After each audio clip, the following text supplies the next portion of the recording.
Antes de começar a análise, eu quero pedir desculpas pra você que estava esperando por esse vídeo. Provavelmente você está assistindo isso na manhã ou durante o dia, no domingo. O jogo foi no sábado à tarde, mas eu estava um pouco ocupado, como vocês podem ver aqui nas fotos, fazendo o ensaio da camisa número 3 do Villa, né?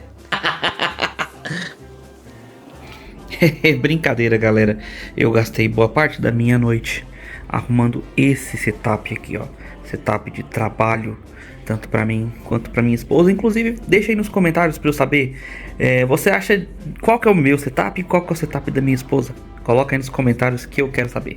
Agora, a verdade é que eu posso falar pra vocês assim, que por mais que eu esteja sentindo dor nas costas, por consequência de todo o trabalho que eu tive, dor no corpo inteiro, tô cansado pra caramba, tive até um mal-estar físico, por tanta trabalheira que eu tive pra montar esse setup aí, a impressão que eu tenho, assistindo principalmente o jogo do Villa, é que quem fez esse trabalho foi o Diego Torres, ou pelo menos alguns dos jogadores do elenco do Tigrão. Por quê? Porque eu vou explicar pra vocês exatamente o motivo do 0 a 0 entre Villa e Inhumas, mais um empate sem gols do Tigrão nessa temporada. E vocês vão entender que a impressão que dá é que esses jogadores já estão chegando por volta de novembro ou dezembro, terminando sua temporada, dado que nós vimos em campo. E vocês vão se surpreender com quem será o defendido por mim nessa análise. Então fica até o final, peço por gentileza que você fique até o final do vídeo para você entender perfeitamente a análise e não ficar com dúvidas sobre o que nós vamos falar aqui. Tudo isso depois da vinheta.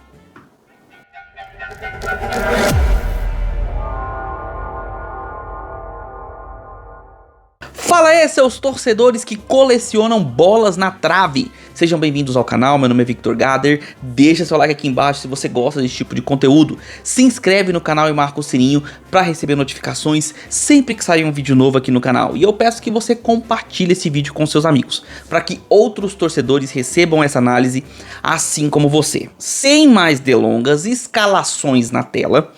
E vamos lá. Primeira coisa, Villa vindo de empate sem gols no Goianão. Já tá acontecendo meio que rotina. Isso aconteceu na rodada passada e acontece novamente nessa. O Villa nesse jogo, ele veio no 4-3-3 com o Diego Torres como meia armador. Além de deixar o Vieira no banco de reservas, o Dodô também, e saiu com o Todinho como um dos atacantes da frente. Vinícius Paiva pela esquerda e o Poveda como centroavante. Recebendo um Inhumas que vem com 3 desfalques importantes, sendo que 2 deles, desfalques até causados por situações inusitadas, como por exemplo o Meia Daniel, que é um jogador do Villa Nova e que por contrato não pode enfrentar, né, o Tigrão, e também o Bacabal, que não entrou no campo, ficou no banco de reservas por conta de decisão técnica, né, do próprio treinador. E assim, o Inhumas faz uma campanha surpreendente, um time que vem campeão da segunda divisão do Campeonato Goiano, mas que começou a temporada com 3 vitórias seguidas, liderando o Goianão e tal, deu uma queda de rendimento ali, mas sempre fez jogos competitivos, com exceção da goleada que sofreu para o Atlético Goianiense. E o Villa, mesmo tendo vencido os 2 clássicos, em apenas um deles o Villa jogou bem de verdade, que foi contra o Atlético, onde venceu por 3 a 1 e poderia ter feito um placar mais elástico.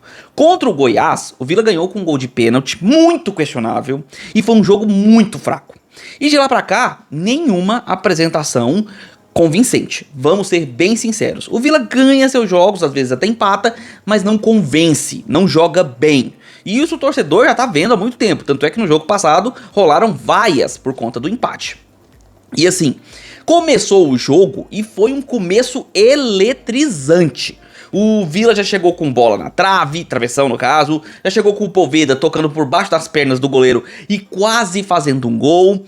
E mais algumas chegadas perigosas. O Inhumas chegou num contra-ataque pela direita, onde o Thales finalizou na trave, poderia ter aberto o placar. Um jogo troca-troca bacana.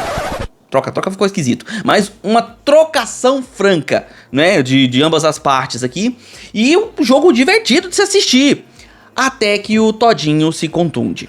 Outro jogador do Inhumas também acabou sofrendo contusão, não me lembro o nome, mas a contusão do Todinho mudou completamente o jogo. Porque vamos lá, vamos começar a dar nome aos bois aqui, né? O Diego Torres não me convence. com todo respeito a quem gosta do futebol dele, a quem defende ele como meia do Vila, mas a mim ele não convence. Eu acredito nesse jogador, acho que ele tem potencial, mas no Vila Nova ele não mostrou nenhum jogo competente. E assim, nesse jogo contra o Inhumas, ele estava parecendo como eu estou me sentindo agora, depois de montar mesa e arrumar tudo aqui na sala. Ele estava parecendo um cara com dor nas costas e cãibra nas pernas e cansaço monstro. Andando em campo, passeando dentro de campo, sendo um espectador. Com isso, o Vila ficou totalmente sem armação de meio de campo, dependendo demais do Formiga pela esquerda e o Igor Inocêncio pela direita. Ou seja, dependendo dos laterais para fazer as jogadas. E no começo do jogo, as laterais estavam cruzando em diagonal.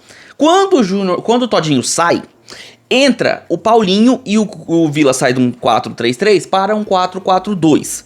Peço desculpas aqui, galera, às vezes eu tô demorando um pouquinho aqui no raciocínio e até minha voz tá um pouco mais fraca, porque eu tô realmente muito cansado. São 1h30 da manhã, esse horário que eu tô gravando.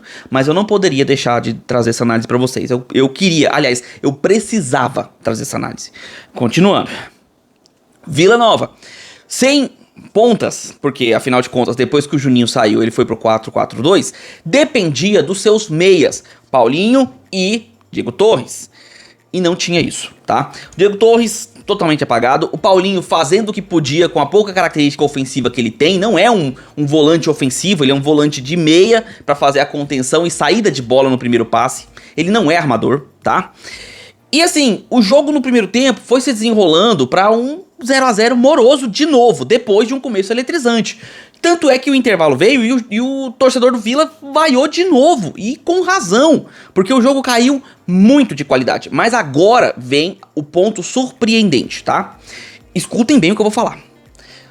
O Rafael Lacerda mexeu certo. Não foi culpa do técnico a queda de rendimento.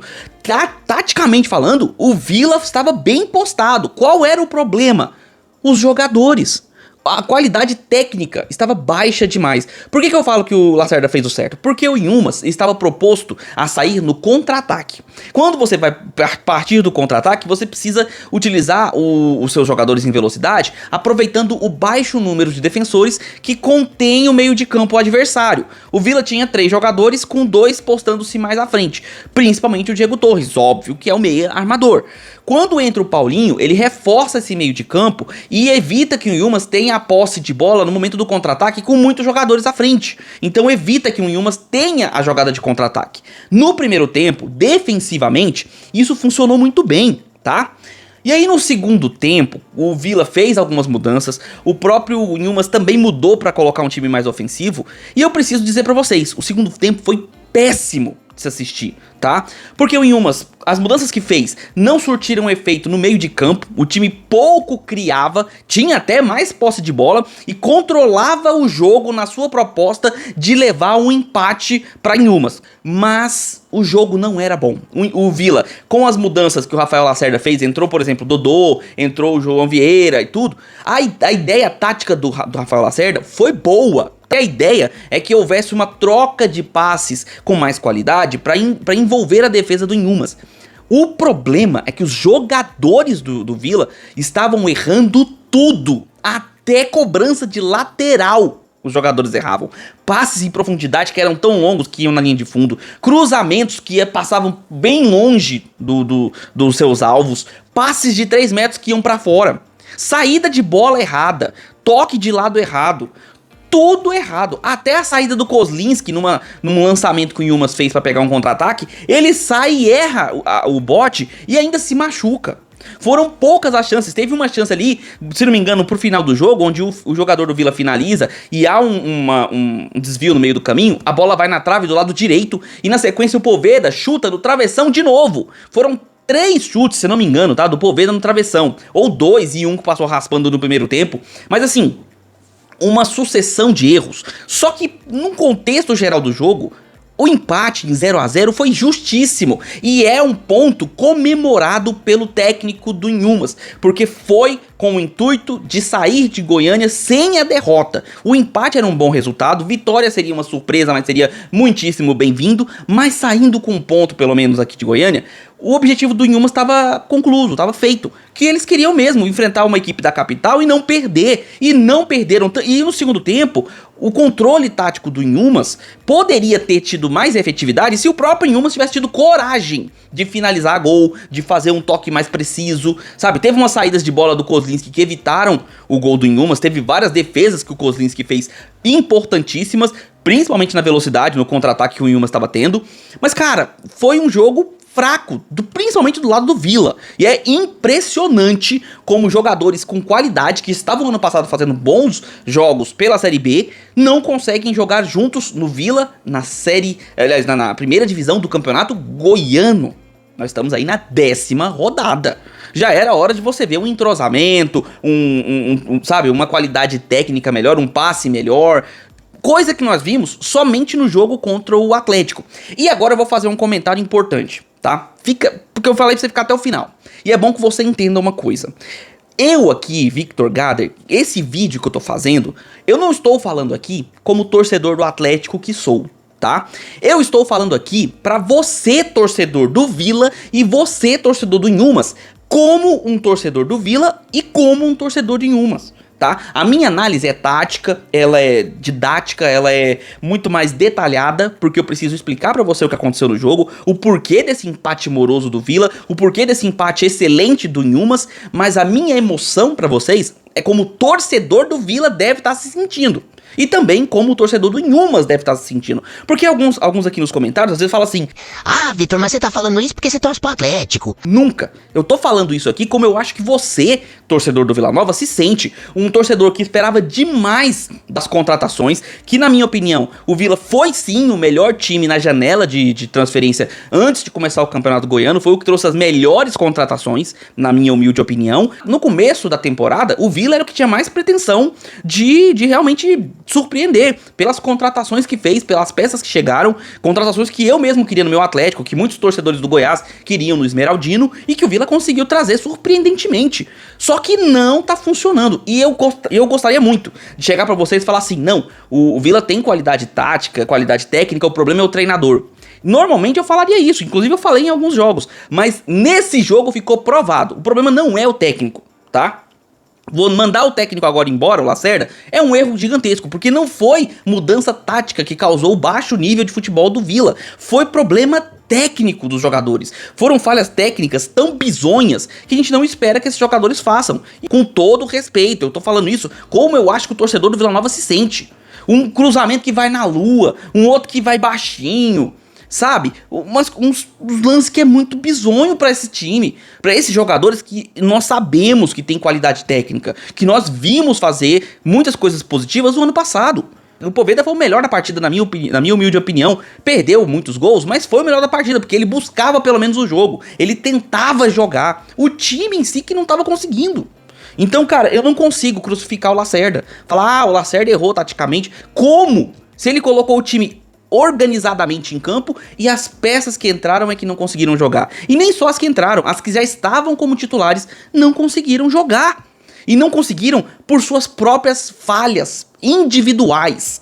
E é esse o grande BO do Vila nessa temporada até aqui. Individualmente, os jogadores não têm correspondido. E isso implica em taticamente, em grupo, eles também não conseguirem. Não conseguem fazer uma tabela porque o segundo passe é errado. Não conseguem fazer uma jogada ensaiada porque o segundo passe é errado.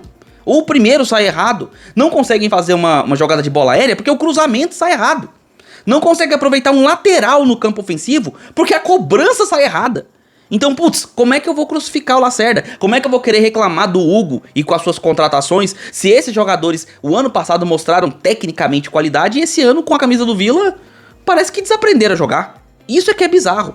E aí, com relação ao Inhumas, que eu não posso deixar de falar também, uma grande partida, cara. O Inhumas merecia até talvez um resultado melhor do que o empate. Teve uma chance no primeiro tempo, segundo tempo teve um domínio do jogo, principalmente dos 30 minutos pra frente, e no começo do segundo tempo também, chegadas perigosíssimas, uma chegada no final do jogo que poderia ter sido gol, né, o lance decisivo que o Kozlinski fez uma defesaça, e assim, o Inhumas está jogando bem e deve conquistar sua classificação para a próxima fase, inclusive se já não conseguiu matematicamente, deve conseguir até nas últimas rodadas, e vai merecidamente pro mata-mata, uma surpresa positiva nesse Goianão. Mas e aí? Concorda com o que eu tô falando? O que você acha desse Vila Nova? O que você acha que vai acontecer com esse elenco? Você acha que realmente a culpa é do Lacerda? Ou você colocaria alguma outra peça que estava em campo como culpado? Ou todo o conjunto da obra? O que você achou desse Vila Nova de 2 empates seguidos em 0-0? Coloca aí nos comentários. Você, torcedor do Inhumas ou de outros clubes, acredita que o Inhumas vai ter um destaque aí na fase do mata-mata? O que você tá achando dessa campanha, né, da Pantera? E o que você achou desse jogo do Inhumas até aqui? Coloca aí nos comentários também a sua opinião, que eu quero saber. Peço mais uma vez desculpas aí pelo horário que eu tô gravando. Vocês estão assistindo isso no domingo, provavelmente, ou mais pra frente. E realmente, eu queria ter gravado um pouco depois, mas até questões pessoais, como eu mostrei pra vocês, e que acabaram ocasionando problemas de saúde, como minhas costas foram afetadas, né, e meu corpo ficou muito cansado de toda a trabalheira que eu tive, acabaram me atrasando na gravação. Mas eu precisava trazer essa análise com esse sentimento que vocês escutaram aí. E se vocês concordam ou discordam do que eu falei, peço que deixem aqui nos comentários, com educação, claro, tudo, mas eu quero saber a sua opinião, quero saber o que você achou, coloca aí nos comentários. Peço também que deixe seu like e se inscreve aqui no canal se você gosta desse tipo de conteúdo, se você gostou do vídeo, gosta de acompanhar esses vídeos, marca o sininho para receber as notificações também, quando sair um vídeo novo aqui no canal. Peço também, por gentileza, que você compartilhe esse vídeo com seus amigos, para que outros torcedores de Inhumas, de Vila ou de outros clubes recebam essa análise assim como você. E considere entrar no grupo que mais cresce na internet, o grupo de futebol mais democrático, mais divertido e mais informativo da internet, o Gader Futebol Clube. A partir de R$ 1,99 você se torna membro do canal, me ajuda a continuar fazendo esse trabalho e ainda entra no grupo do WhatsApp. Você entra lá no grupo onde tem notícias durante todo o dia, 24 horas, tanto de futebol quanto de outros assuntos relevantes para sua vida aí no dia a dia que acontece, a gente sempre publica lá. Tem também conteúdos exclusivos, antecipados, tem membros especializados em futebol para conversar com você, torcedores de tudo quanto é clube, tanto dos clubes goianos quanto de outros clubes de outros estados, todos lá para poder se divertir, se informar, e por conta de ser um grupo de futebol, lá tem memes, figurinhas, tem piadas, zoeira, que faz parte do futebol, mas sempre no ambiente do esporte, sempre no âmbito esportivo, nada no pessoal, é sempre bem controlado, a galera lá é muito educada, muito divertida, e todo mundo se diverte lá e se informa. Para completar, lá também tem comentaristas do YouTube para conversar com você, inclusive eu, e muitos outros conteúdos adicionais, tudo isso a partir de R$ 1,99. Beleza, vou ficando por aqui, nós nos vemos nos próximos vídeos, um abraço de torcedor para todos vocês.